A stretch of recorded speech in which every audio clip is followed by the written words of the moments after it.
I'd like to talk about India and its growth for the next 3 minutes. Maybe you've heard of India and its unprecedented growth over the past decade, but the country still has a lot of challenges that it needs to face.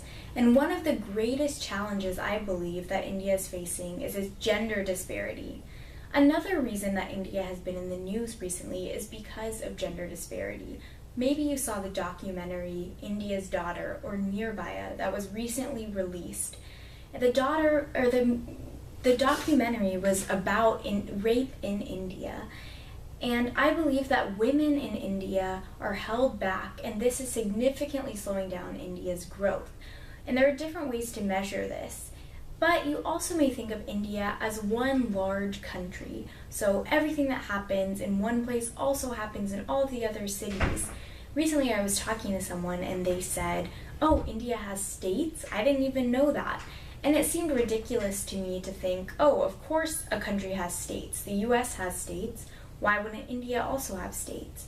But we may not know a lot about these different countries that we don't live in or haven't experienced before. So one way to measure how gender disparity varies across India and then to make different policy approaches is to look at how women contribute to the economy and therefore how women contribute to growth. And so by using what I call an income-based measure, I believe that you can do this effectively and compare different areas and states of India and then evaluate gender disparity in those states. And this could potentially lead to policies that could then, help India grow, help India prosper further if it's discovered where there are gaps, where disparity is much larger. So for example, if you look at northern central states like Uttar Pradesh or Bihar compared to southern states like Kerala, Tamil Nadu, or Karnataka, you see that there is much more gender disparity in the northern central states.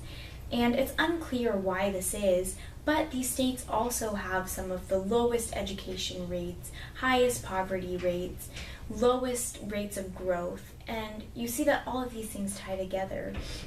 There are so many ways that gender disparity affects the way that girls are educated. It affects the value that people place on girls. This all affects growth, ultimately health, and it's hard to say what are the causal links or which way things affect each other, but there definitely is some relationship. And if we look at these problems and we look at gender disparity, I really believe that then we can get closer to understanding how India can grow and how India can prosper in the decades to come.